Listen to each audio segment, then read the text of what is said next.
안녕하십니까, 이진우입니다.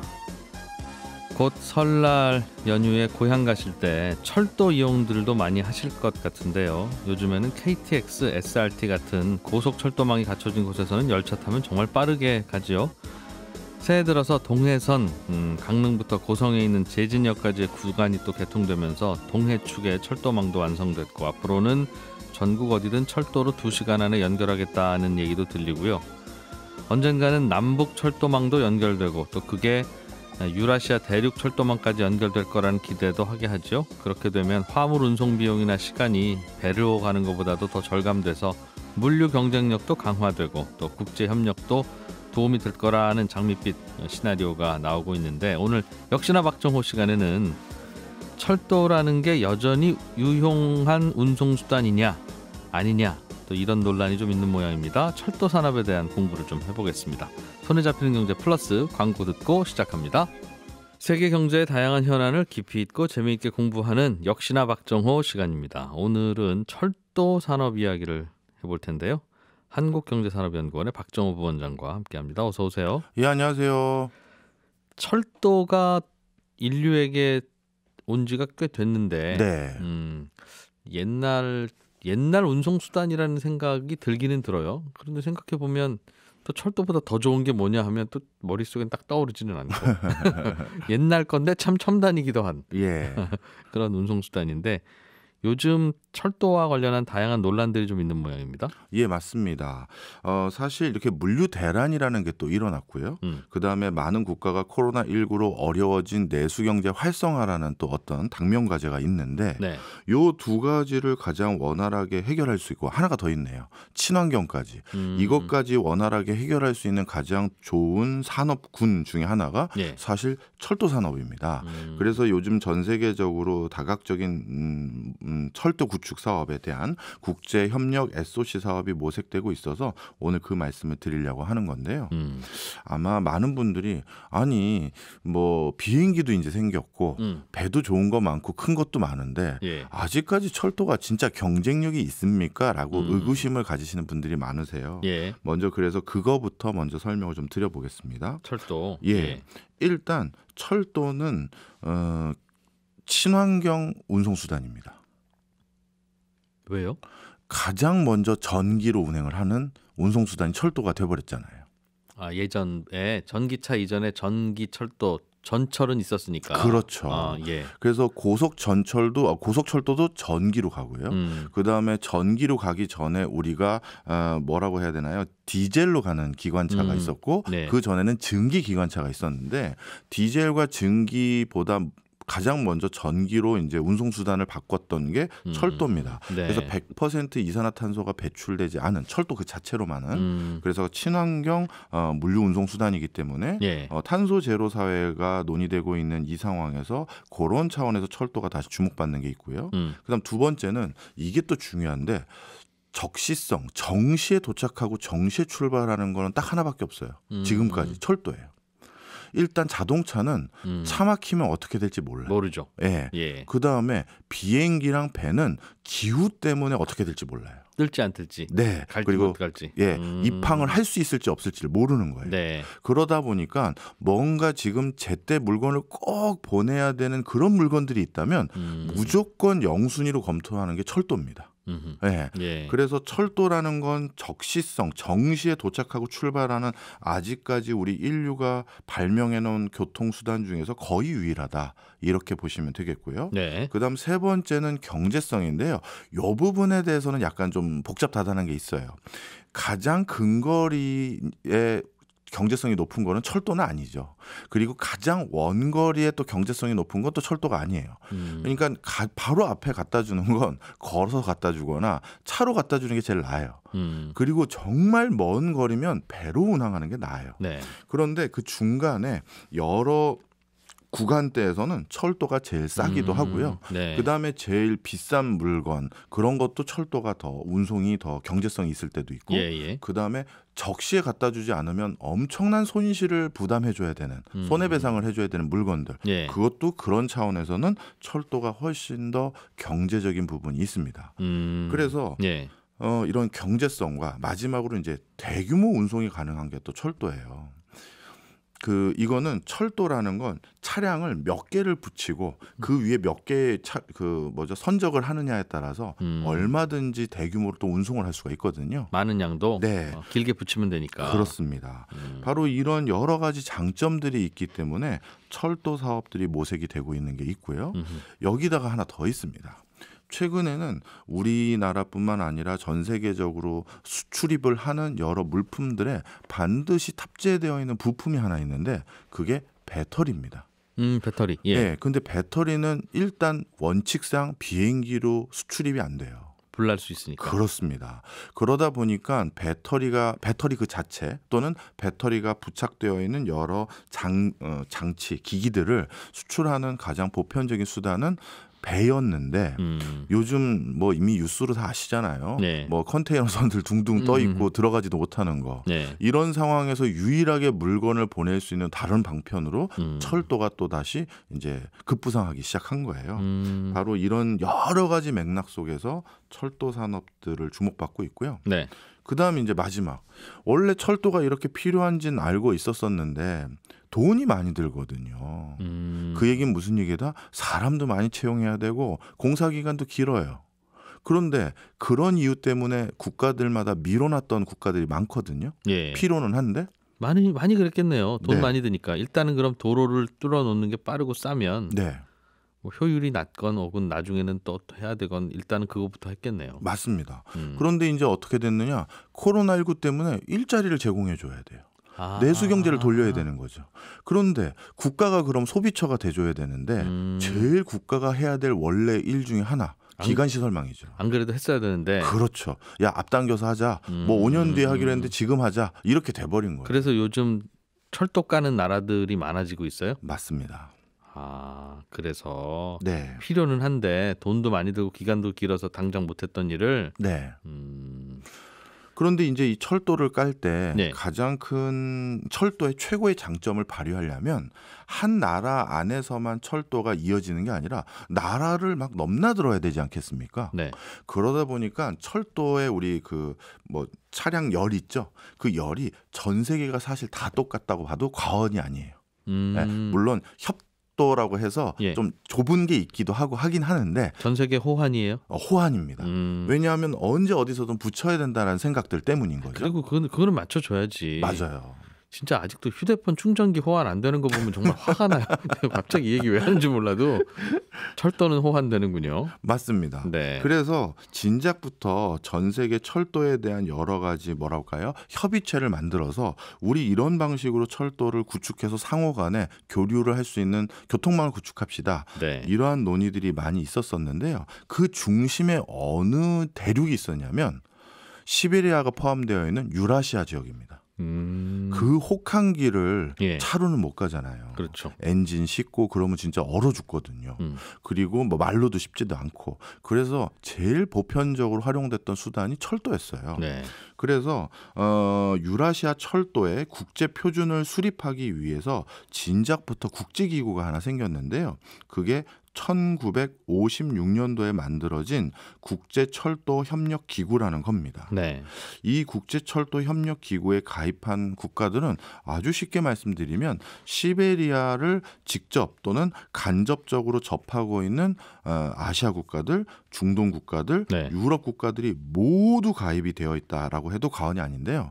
총 정회원으로 가입한 국가들은 28개 국가고요. 네. 당연히 러시아, 중국, 몽골, 북한, 키르기스탄, 폴란드, 슬로바키아, 알바니아 등 이런 나라들이 모두 가입돼 있고요. 네. 이 협의체에서 이 국제철도협력기구라는 협의체에서 관리 감독하고 있는 철도 노선이 우리 잘 알고 있는 시베리아 횡단철도, 중국 횡단철도, 네. 만주 횡단철도, 몽골 횡단철도 이런 것들을 모두 이 회원들이 지금 같이 동반 협의해서 운영을 하고 있는 상황이죠. 우리나라는 철도 깔려면 그냥 우리 정부가 깔기로 결정하면 되는데 네. 이게 다른 나라들 국경 접하는 게 많은 나라들은 옆 나라, 이웃 나라랑 다 논의를 해야 되겠군요. 철도하려면. 맞습니다. 그런데 이제 우리나라도 네. 요즘은 이제 남북 관계가 약간 다시 냉랭해지는 건가 싶어 하긴 합니다만 네. 한때 남북 관계를 복원하는 어떤 상징적인 의미로 경원선을 복구하자. 뭐 그다음에 강원도에서 저기 위로 올라가는 그 철도를 복원하자. 뭐 이런 네, 사업들을 많이 추진했었잖아요. 예. 그런데 이제 고기 구간만 살짝 연결하는 건 뭔가 큰 국민들에게 가슴 뜨겁게 만들기는 좀 어렵지 않습니까? 네, 예. 그래서 거기만 이으면 그 철도 노선으로 우리가 시베리아와 중국과 몽골을 갈 수 있다. 네. 이런 마스터 플랜을 제시하고자 방금 말씀드렸던 국제철도협력기구에 저희 한 20여 년 전부터 우리나라도 가입하겠다라고 신청서를 냈었어요. 네. 예. 그리고 거기만 가입하면 남북 관계만 해결되면 우리가 이제 철도로 예. 유럽까지 갈 수 있다. 이걸 해주고 싶었던 거죠. 그런데 어떻게 됐겠어요? 계속 가입을 안 시켜줬어요. 우리나라를 예. 왜요? 그게 여기에 가입을 하려면 정회원으로 분류되어 있는 대부분의 국가가 만장일치를 해야 이제 통과가 될 수가 있는데 일단 기존 회원의 동의가 있어야 되는데. 네, 맞습니다. 북한하고 중국이 주로 반대를 많이 했었어요. 네. 더 정확히 말씀드리면 북한은 반대했고 중국은 기권. 그게 반대죠. 만장일치가 필요할 때 기권은 반대라는 뜻. 예, 그렇죠. 그러다 보니까 여기 정회원으로 이제 가입을 못 하고 있었어요. 네. 이 28개 회원 중에서 국가 중에서 한 국가라도 반대를 하면 가입을 못 한다라는 규정이 있었는데 계속 가입을 안 시켜준 거예요. 예. 그런데 최근 러시아가 야, 한국도 껴주자라고 2018년도로 기억하는데 정말 강력하게 권고를 했습니다. 예. 러시아는 이 국제철도 협력 기구의 거의 수장 역할을 하는 곳이겠지 않겠습니까? 그래서 러시아가 워낙 강력하게 한국의 가입을 독려하다 보니 드디어 2018년도에 우리나라가 한 두세 차례 신청했다가 떨어지고 드디어 가입을 한 상태가 돼버렸어요. 예. 러시아가 그러면 우리나라의 가입을 적극적으로 이렇게 뭐랄까요? 추진했던 이유가 뭐냐? 이유는 당연히 시베리아 횡단 철도가 드디어 본물이 다가오는 게 아닌가라는 러시아의 판단 때문입니다. 시베리아 횡단철도가 어디서 어디 가는 거죠? 이게 정확히 말하면 이쪽 그 시작점과 종착점이 또 다 다르지 않겠습니까? 기류가 있어서. 쉽게 말씀드리면 여기 우리 극동 지역에 있는 블라디보스토크나 하바로브스키부터 시작해서 그래서 반대쪽 끝으로는 베를린까지도 갈 수가 있고요. 모스크바 지나서 철도로? 예. 더 하면 저기 그 암스테르담이라든가 이쪽까지도 갈 수는 있어요. 갈아타면. 그런데 하여튼 베를린까지 옛날 동독 지역에 있었던 곳이죠. 네. 거기까지는 연결이 됩니다. 연결은 되어 있다. 네. 자, 그래서 이 시베리아 횡단철도를 그러면 활성화시키는데 왜 한국이 필요하느냐? 한국은 세계적인 그 뭐랄까요? 대외 의존도가 높은 수출 국가 중에 하나잖아요. 그러다 보니까 한국이 뭔가 화물과 이런 것들을 여기에서 선적해서 남북철도 이어서 이용만 하면 그 과정에서 엄청난 재정적인 수익을 거둘 수가 있는 거죠. 러시아 입장에서는 큰 손님 된다는 거죠? 큰 손님이 되는 거예요. 진짜 큰 손님이 되는 거죠. 그러니까 우리나라에서 유럽으로 보낼 때 배로 실어서 저기 뭐 아프리카로 돌거나 무슨 어려운 저 해협으로 가지 말고 그냥 배로 잠깐 싣든가 아니면 바로 열차에다 실어서 북한 통해서 러시아로 가서 유럽까지 바로 가라. 네, 맞습니다. 특히 이 방금 말씀드렸던 이 국제철도 협력 기구에 가입을 하면 크게 철도를 통해서 여러 나라를 건너갈 때는 세 가지 출입국 절차를 거쳐야 돼요. 첫 번째가 세관 검사 거쳐야 되고요. 그다음에 출입국 관리 대상 이미그레이션이라고 우리 흔히 부르는 그걸 거쳐야 되고 마지막이 검역입니다. 그런데 이런 걸 할 때마다 통관적으로 나름대로 수수료를 받는 수익이 있어요. 그런데 그 수수료 수익이 우리 한국은 정말 큰 손님 중에 하나거든요. 그래서 이 세 가지 부분에서도 한국이 특별히 중요한 손님이기 때문에 철도 노선을 이용해 주길 희망하는 게 있고요. 그다음 두 번째는 지금 지구 온난화 때문에 시베리아 그 벌판에 있는 여러 가지 자원들 개발이라든가 벌목이라든가 아니면 농수산물에 대한 수출입이 좀 더 원활해지고 있는 상황입니다. 이런 상황에서 여기가 좀 더 붐업되는 데 있어서는 교역로가 완벽하게 뚫려줘야 되는데 한국까지만 와도 그 다음에는 뭐 정말 다 끝났다라고 해도 되는 거죠. 그럴 수도 있겠네요. 네. 그리고 요즘처럼 컨테이너가 막 부족해서 항구에 못 내리고 그럴 때는 네. 다들 일단은 한국으로 와. 그런 다음에 여기서만 실을 수 있으면 열차로 유럽으로 다 보낼 수 있다면 네. 다른 나라 화물도 들어올 것 같고 맞습니다. 상상을 할 수 있는 것 같은데 그럼 뭘 좀 하면 그렇게 됩니까? 뭐, 이제 우리나라는 정회원으로 가입을 해서 예. 이제 이거를 할 수 있는 어떤 국제 협력 기구에는 들어가 있는 상태입니다. 근데 이제 마지막 남은 절차는 이제 남한하고 북한이 이제 끊어져 있는 문제는 있죠. 예. 그래서 그 부분만 잘 어떻게 보면 원만하게 해결돼도 물류라는 부분에 요즘 우리도 고민을 많이 하고 있는 상황에서 예. 적어도 숨통이 트일 수 있는 부분들이 조금 더 생길 수 있는 건 분명 긍정적인 신호고요. 예. 그다음 또 한 가지는 우리나라도 요즘 일자리 문제도 많고 뭔가 경기에 대한 걱정들도 많이 하는데 이런 국가 기관 시설망이 꼭 필요한 것이라면 이번 기회에 좀 더 적극적으로 할 수 있는 모멘텀이 생기면 훨씬 더 좋겠죠. 그럼 우리가 또 철도를 놔야 되는 곳이 있어요? 아니면 저 북한하고 연결만 하면 그 지점만 하면 되는 건가요? 실질적으로 남북 간의 관계가 조금 좋아졌을 때마다 실질적으로 철도 교량을 놓는 사업들을 어느 정도 해왔습니다. 예. 그러니까 아주 부분적인 곳만 연결을 하면 남한 쪽에서는 거의 준비가 다 끝났다라고 보면 되고요. 문제는 북한 상황에 대해서는 저도 잘 모르죠. 뭐 누구도 실사를 몇 번 갔다고 하는데 뭐 좀 열악할 것이다라고 저희가 전망은 하고 있습니다. 거기도 안 쓰던 철도일 수 있으니까. 그렇죠. 예. 그래서 이제 그런 부분에 대해서 복구하고 하는 것들에 대해서 이제 나름대로 이제 북한과의 또 협의는 필요할 것이라고 점쳐집니다. 필요하다. 그런데 예. 이제 철도라는 것이요. 사실 이제 운행을 하는 과정에서 과거를 한번 보면요. 옛날에는 철도역이 어디 생기느냐가 우리 요즘 말로 따지면 네. 부동산 상승의 가장 영순위로 좋은 거예요. 요즘도 그렇죠. 요즘도 지하철역 들어오면 집값 오르죠. 네, 맞습니다. 사실 우리나라만 보더라도 사실 광역시급으로 옛날부터 번성했던 도시들이 꽤 있죠. 뭐 부산항이라든가 대구, 대구라든가 인천이라든가 있는데 원래 조선시대에는 광역시급까지 이렇게 번성했다라고 보긴 어려운 도시 하나가 이 철도역 때문에 급격하게 번성했던 지역이 하나 있어요. 바로 대전입니다. 아, 대전은 옛날부터 큰 도시는 아니었어요? 뭐 그래도 나름 괜찮은 도시였긴 합니다만 부산이나 대구나 인천에 비해서는 좀 규모가 작았죠. 그런데 대전이 이렇게 급성장할 수 있었던 가장 큰 그 변곡점은 대전역이 생겨서부터인데요. 그러면 갑자기 그렇게 번성한 도시는 아니었는데 왜 거기다가 역을 만들었어요? 맞습니다. 그게 제일 중요한 건데요. 디젤 기차 있기 전에 증기 기차가 있을 때는 어떤 불편함이 있었냐면 중간에 반드시 어디서 석탄을 벌충해야 돼요. 아, 오다가 석탄 다 떼버리는구나. 그렇죠. 그러다 보니까 정례적으로 석탄을 벌충하는 곳에다가 역을 하나씩 만들어줘야 됐던 거예요.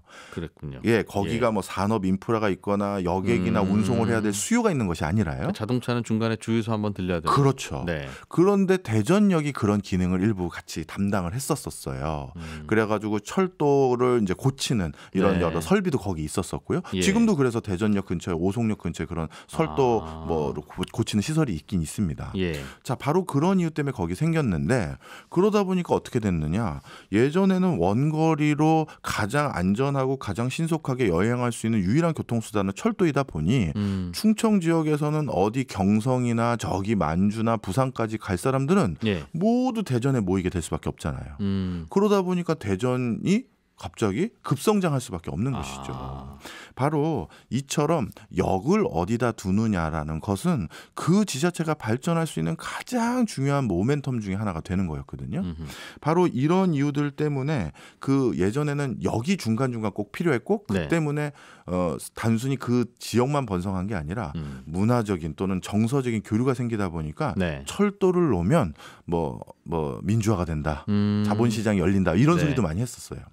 자, 그런데 예전에는 그래서 북한 입장에선 철도를 연결하는 걸 체제의 위협으로 받아들일 수도 있을 겁니다. 예전에는. 그렇겠네요. 그런데 지금은 그렇지 않아요. 지금은 전기로 가잖아요. 그러다 보니까 사실 더 정확히 말하면 디젤 증기 기관차일 때부터 벌써 이렇게 석탄을 중간에 벌충할 만한 역을 둘 필요가 없어졌어요. 필요가 없죠. 그러면 아주 냉정하게 말하면 기술적으로는 북한을 그냥 커다란 마치 터널처럼 그냥 지나서 러시아로 연결만 할게. 그렇죠. 그래도 되긴 돼요. 중간에 잠깐 멈추세요. 그럼 멈춰야 되잖아요. 저기 저 러시아 가스관이 지금 유럽이랑 사이 안 좋다고. 뭐 그럴 수도 잠깐 있죠. 밸브 잠근다 이제 이런데요. 그러면 이제 크게 이제 블럭 예. 쳐서 예. 거기는 바깥으로 나가진 못하고 아, 그 안에서 뭐 정비를 한다든가 이렇게만 해도 그럴 수도 되거든요. 있고. 예. 이제 그렇게도 할 수 있는 방법들이 있는데 굳이 이거를 끌 필요가 뭐가 있을까? 사실 그 과정에서 좀 전에 제가 말씀드렸던 세관이나 이미그레이션이나 뭐 예. 이런 것들로 수익을 거둘 수 있는 요소도 있거든요. 예. 그래서 저는 이 부분은 뭐 굳이 남북 관계가 복원되느냐 악화되느냐 이거와 상관없이 충분히 이해타산이 서로 맞는 부분이 꽤 있기 때문에 네. 추진해 볼 만하다라고 보시면 되겠고요. 이런 것들만 마저 되면 다른 다국적 그 철도 산업도 예. 그런 상황까지 되면 우리도 빨리 해야겠네. 한국으로부터 우리 전자제품 수급 받아야 되고 반도체 디스플레이 받아야 되는데 예. 이걸로 우리 빨리 철도 지어서 빨리 가져오면 돼요. 더 싸겠다. 이런 지자체들도 많다라는 거죠. 아, 어디 다른 나라 지자체가요? 네, 맞습니다. 아. 뭐 몽골, 중국 뭐 이런 데도 막 그런 데가 많다라는 아, 거죠. 거기도 한국에서 올라오는 철도 라인을 지선을 하나 깔고 싶다고? 그렇죠. 아, 그렇군요. 야, 이 철도가 또 다양한 가능성을 주네요. 네. 잠깐 광고 듣고 이야기 이어가겠습니다. 네, 한국경제산업연구원 박정호 부원장과 함께 철도 산업 이야기 배워보고 있습니다.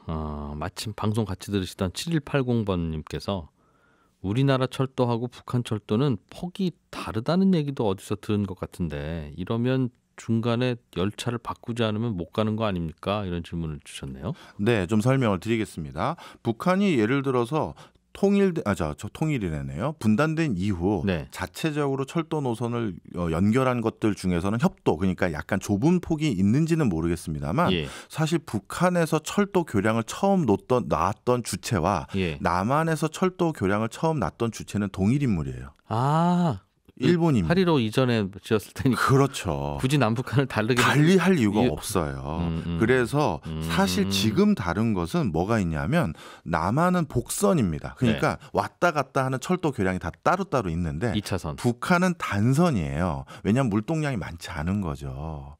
아, 중간중간에 잠깐 마주치면 약간 옆으로 뺄 수 있는 길만 있고 예. 한 라인으로 다닌다. 예, 그게 일단 가장 큰 문제고요. 그다음에 요즘은 좀 전에도 말씀드렸듯이 전기로 운항한다고 말씀드렸잖아요. 예. 그러다 보니까 전압에 가장 큰 차이가 있는데 북한은 전력 수급이 좀 불안정하고 전압이 좀 낮죠. 네. 그래서 그런 부분에 대해서는 방금 지적해 주신 대로 우리가 큰 시설 투자를 해야 됩니다.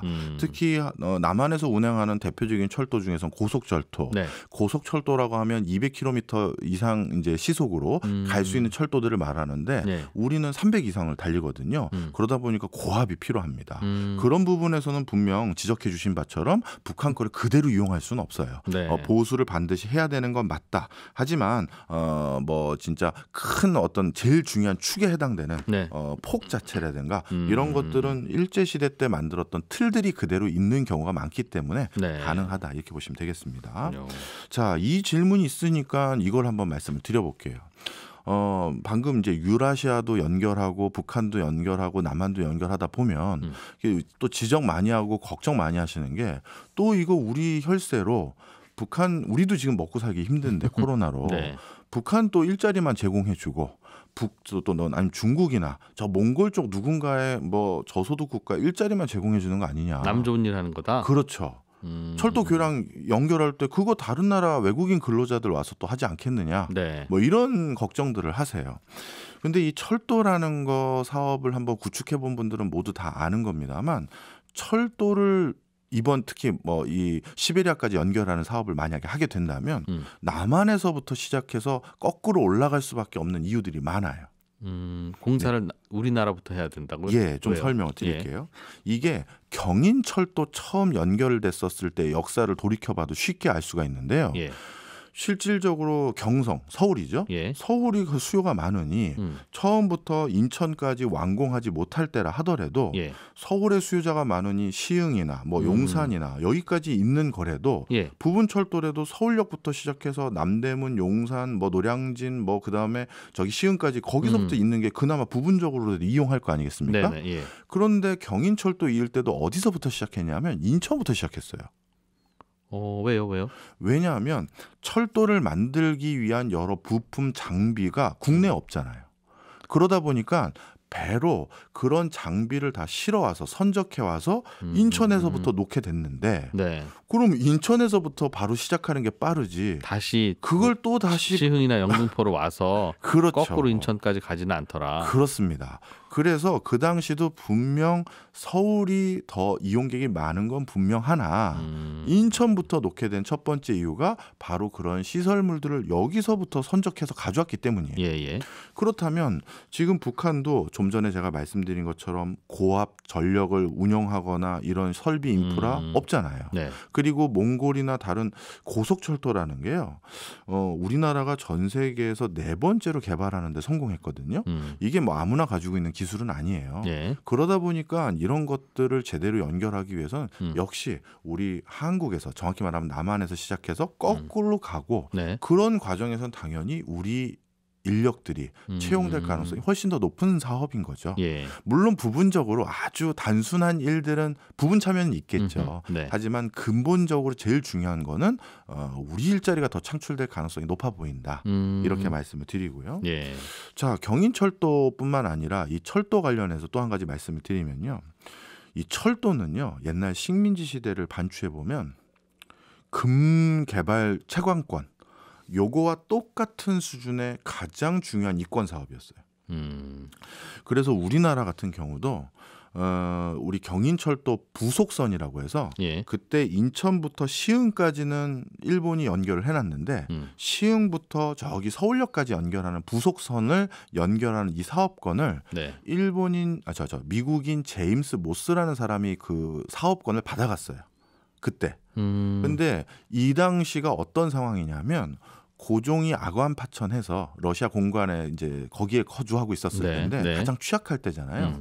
그 취약할 때 전 세계 세계 열강이 또 한국에 찾아왔지 않겠습니까? 나름대로 그 당시 황제에게 네. 우리가 너를 보호해 줄 테니 이런 이권 사업을 달라 했을 때 가장 먼저 요구하는 사업들 중에 1순위가 금이나 은 채광하는 게 있고 그다음에 두 번째가 바로 철도를 건설할 수 있는 사업권을 저에게 주십시오. 이게 금 안 되면 철도요가 아니라 네, 예. 금이나 철도 둘 중에 하나를 주십시오. 이 수준. 네. 철도도 굉장히 돈 많이 남는. 네, 이것도 이제 금싸라기 사업이라고 보시면 되겠죠. 예. 그래서 제임스 모스라는 사람에게 그 철도를 건설할 수 있는 사업권을 넘겼어요. 네. 넘기고 났더니 이게 뒤늦게 누구에게 알려졌느냐? 당연히 일본인들에게 알려졌죠. 네. 그래서 그 당시 일본이 어떤 회사를 세웠냐면 경인철도 사업권 인수 협동조합 같은 거. 이름이 그런 플레임이 그 정도 돼요. 이름이 아주 노골적으로. 네, 그 사업권을 우리가 단수 인수해 볼게. 네. 그리고 이게 일본 회사가 아니라 조합이니까 네. 한국과 같이 하는 것처럼 모양새를 꾸린 거예요.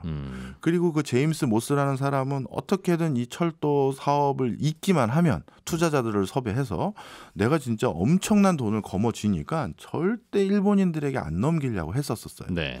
그런데 결국 어떻게 됐느냐? 끝까지 버티다 이 사람이 결국 투자자들을 찾지 못했던 것 같아요. 그래서 일본에게 거액의 그 사업권을 넘깁니다. 네. 그래서 일본은 그 사업권을 받고 아까는 제가 조합으로 끝나는 회사명을 말씀드렸잖아요. 처음에는 그렇게 했다가 나중에 조합자 띄고 일본 국유 사업으로 바꿔버려요. 그만큼 철도에 대한 사업권을 가지고 있다라는 것은 예전부터 어떻게 보면 가장 중요한 금싸라기 사업이에요. 지금 이런 상황에서 만약에 어떤 나라가 시베리아 벌판에 있는 여러 28개 국가든지 아까 그 국제협력기구로 따졌을 때 범 회원국까지 하면 40개국이 넘어요. 네. 그 철도를 이용할 가능성이 있는 나라가. 네. 예. 그래서 거기 준회원까지 합치면 40개국이 넘는데 자체적으로 철도를 독자적으로 그 개발하기 어려운 국가들 같은 경우 우리가 주판 좀 튕겨서 우리가 투자하고 일부 수익은 우리가 나눌게라고 하면 이것도 굉장히 좋은 사업이다. 이렇게 말씀을 드리려고 하는 겁니다. 철도라고 하는 게 그럼 이게 장점만 있으면 벌써 전 세계가 다 거미줄처럼 철도로만 왔다 갔다 했을 텐데. 그렇죠. 또 그게 안 되는 이유도 있지 않겠습니까? 가능성이 있어도. 역시 날카로운 설명이십니다. 네. 자, 맞습니다. 철도가 장점만 있지 않고요. 또 엄청 큰 단점들이 있어요. 가장 첫 번째 단점은 도시 계획하시는 분들은 철도를 되게 싫어하세요. 철도만 하나 지나가면 그냥 도시가 분단이 되죠, 바로. 그렇습니다. 그 철도 교량 때문에 네. 도시를 입체적으로 그리고 상호 교류하게끔 만들 수가 없어요. 그 교량을 바탕으로 좌우가 전혀 문화가 달라지거나 네. 정주 여건이 달라져 버려요. 철도의 오른쪽은 잘 사는 동네, 네. 왼쪽은 못 사는 동네, 아니면 뭐 어떻고 다 달라지거든요. 예. 그래서 철도라는 게 전반적으로 도시를 뭔가 새롭게 리뉴얼하거나 개발하는 데는 큰 지장물이 돼버리고요. 그다음에 철도는 국가마다 좀 차이는 있습니다만 그 근처에는 건물을 지을 때도 고도 제한이 있는 것이고, 그리고 철도는 소음이 있기 때문에 그 근처의 정주 여건도 떨어져요. 네. 바로 이런 것들 때문에 철도를 바탕으로 뭔가 교통수단을 만든다라는 건 도시의 체계적이고 자유로운 발전을 막는 요소라는 게 가장 큰 게 하나가 있어요. 네. 그러면 지하로 놓으면 되잖아요. 문제는 돈이죠. 네. 지하로 놓는 거에 대해서 이것도 보고서가 많은데 네. 터널로 1m를 가는데 뭐 500억씩 든다고 하나? 뭐 이 정도로 공사 금액이 엄청나더라고요. 이건 뭐 네, 예. 구간마다도 차이가 있습니다만 네. 그러다 보니까 모든 철도를 지하로 놓는다. 이것도 진짜 천문학적인 돈이 들어간다는 거 말씀을 드리고 싶고요. 그다음 이제 마지막입니다. 어찌 보면 이제 우리가 중장기적으로 이 부분에 대해서도 같이 얘기를 좀 드려야 되는데요. 철도라는 게 네. 미래의 대표적인 교통수단으로 앞으로 발전할 요소들도 정말 많아요. 그런데 그거와 함께 같이 고민해야 될 것들이 뭐냐면 철도를 이제 이용하지 않는 지역들도 엄청 많이 늘어나기 시작했어요. 그래서 지금 우리나라도 가장 큰 철도 전문가분들이 벌써 10년이 넘었죠. 계속해서 고민하고 있는 이슈 중에 하나가 네. 간이역 어떻게 할 거냐. 간이역. 네. 옛날에는 역이었지만 지금은 안 쓰는 그 역. 그렇죠. 예. 예전에는 사실 그 가가호 도서 지역마다 그 간이역에 모여서 서울도 오고 광역시도 오고 그랬었잖아요. 예, 예. 근데 지금은 광역버스 있고 자가용 있고 뭐 이런 다른 운송수단이 많은데 안 쓰거든요. 네. 그렇다고 간이역마다 다 고속철도로 연결하는 건 경제성이 안 맞고 그런데 옛날에 비둘기호라든가 이런 것들은 이제 경제성 없어서 운행 거의 안 하거든요. 네. 자, 그러다 보니 이 간이역들이 이제는 어떻게 됐냐면 지자체마다 차이가 있습니다만 평균적으로 거의 40% 가까이가 간이역이 이제 안 서요. 그렇겠네요. 예. 그래서 지금 간이역이 어떻게 됐냐면 우범지대가 된 동네도 있어요. 그 여기 이제 뭐 비행 청소년들이 거기에 뭐 예. 나쁜 짓을 한다든가 뭐 또 이런 일들이 생기는 거죠. 예. 그러고 일부 간이역들 운행하는 간이역들도 무인역이 돼 버렸어요. 그러니까 역장을 보내지 않고 예. 그냥 시스템적으로만 운행을 하는 거예요. 그러다 보니까 빨리 노후화되고 문제가 생겼을 때 대응도 잘 못하는 거죠. 그럼 이거 어떻게 할 건데? 라는 거에 대해서 우리나라뿐만이 아니에요. 일본도 네. 마찬가지고 많은 고민거리예요. 국가가 다 고민을 합니다. 이거는 제가 이걸 잘 푼 사례를 못 봤어요. 딱 간이역. 하나 접근 방법이 간이역을 뭘로 바꾸면 좋으시겠어요? 간이역. 그 동네 자체가 번성을 안 하니까 생기는 공간인 거죠. 네. 독서실? 그것도 방법이네요. 근데 시끄럽겠죠. 가끔가다 차 지나가면. 그래서 대부분은 그 간이역의 그 정감 어린 정취 네, 그걸 활용하자 해서 관광지로 바꾸거나 뭔가 그 간이역에 스토리텔링 입혀서 뭔가 여기가 뭐, 옛날에 뭐래 그렇죠. 이런 대개는. 것만 하는데 모든 간이역이 다 그러면 네. 뭐 이게 안 맞지 않겠습니까? 그래서 사실 지금 이렇다 할 대안을 못 찾은 상태다. 이렇게 말씀드릴 수 있고요. 자, 그래서 점점 철도라는 것이 번성하는 노선만 생각해야 될 게 아니라 줄어드는 노선들에 대한 탈출 전략 네. 이거를 같이 모색해야 되는 게 지금 가장 큰 화두예요. 그게 이제 일단 가장 큰 거고요. 네. 그다음 두 번째입니다.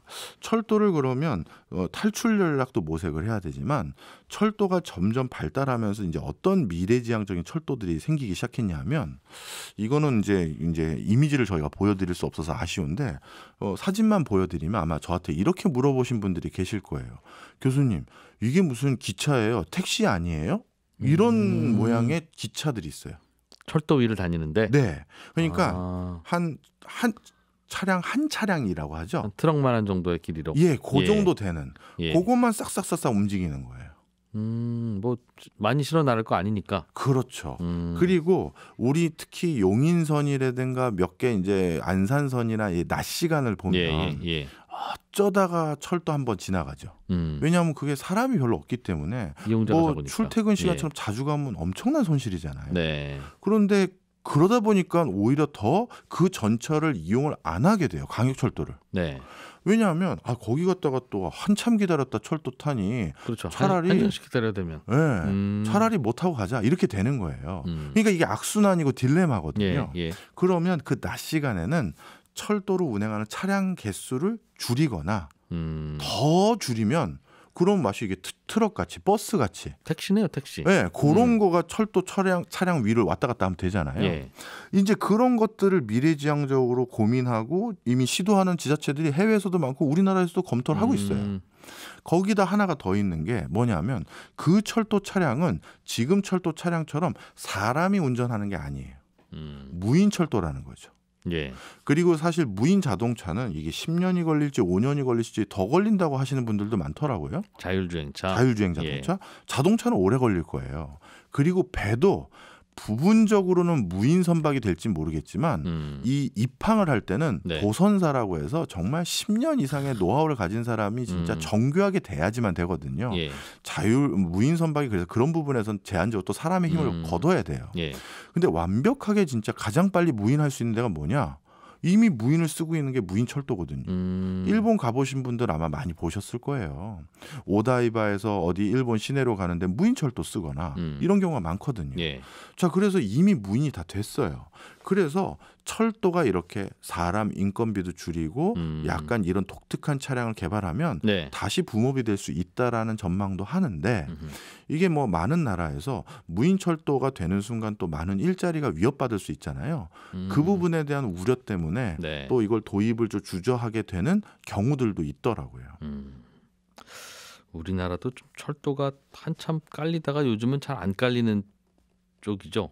아닙니다. 늘어나고 있어요. 이게 계속 늘어나고 있고요. 오늘 제가 이 주제를 처음 다시 생각해낸 것도 최근 이제 대선 후보자분들께서 자기 좀 뽑아주십시오. 그러면 제가 이 수건 사업을 어떻게든 해볼 수 있도록 노력해 보겠습니다. 이렇게 공약들 발표하시잖아요. 근데 많은 경우 철도 나와드리겠다라는 공약들이 또 여기저기서 양쪽 다 뭐 아니면 다른 분들도 많이 있는 것 같더라고요. 근데 지자체가 발전하는데 철도가 놓이면 아까 대전시를 말씀드린 것처럼 분명한 기회 요인은 됩니다. 근데 아까 또 말씀드렸던 또 다른 요소 이거 나중에 계속 유지할 수 있는 건가? 이것 때문에 정말 지역 소멸이 없어진다고 하면 놔야 되는데 만약에 지역 소멸이 이걸로 안 없어진다면 또 엄청난 돈을 들여서 놨는데 또 다른 우리가 간이역들을 지금 더 만들고 있는 건 아닌가 요런 조금 한번 같이 고민을 해보고 싶은 것들이 있고요. 사실 지금은 이제 어떤 철도들을 주로 놓기 시작했냐 하면 과거의 철도 노선들은요 전부 세로예요. 그 무슨 말이에요? 서울에서 부산, 서울에서 대구, 서울에서 남북이다. 이렇게 놓고 예전에 더 올라가도 만주까지 가야 되니까 그랬겠죠. 그런데 그거는 경제성도 있었고 누가 봐도 이건 꼭 필요해. 이게 됐어요. 근데 그동안 안 시도했던 게 우리나라도 돈 좀 있었잖아요. 이제 돈 좀 버는 나라잖아요. OECD 국가에 들어갔고 경제권 여력도 한 10위권 되고 그러다 보니까 옛날에는 경제성에 의구심이 있어서 개발을 안 했는데 저 동네 사람들도 좀 편의시설이 필요하잖아 하는 것들 이건 전부 가로예요. 동서 철도들이 이제 많이 공약들로 보이더라고요. 우리나라. 그래서 오늘 제가 하지 말자는 얘기는 아니고 이런 두 가지 요소를 같이 좀 생각해 보자 이런 얘기입니다. 철도 이야기. 와, 이것도 참 복잡하기도 하고 여러 거미줄들이 있군요, 정말.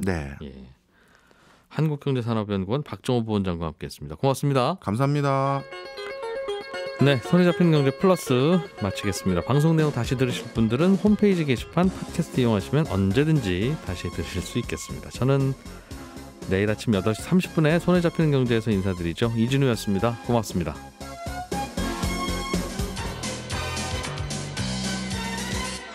더 깊고 더 재미있는 경제 이야기 이진우의 손에 잡히는 경제 플러스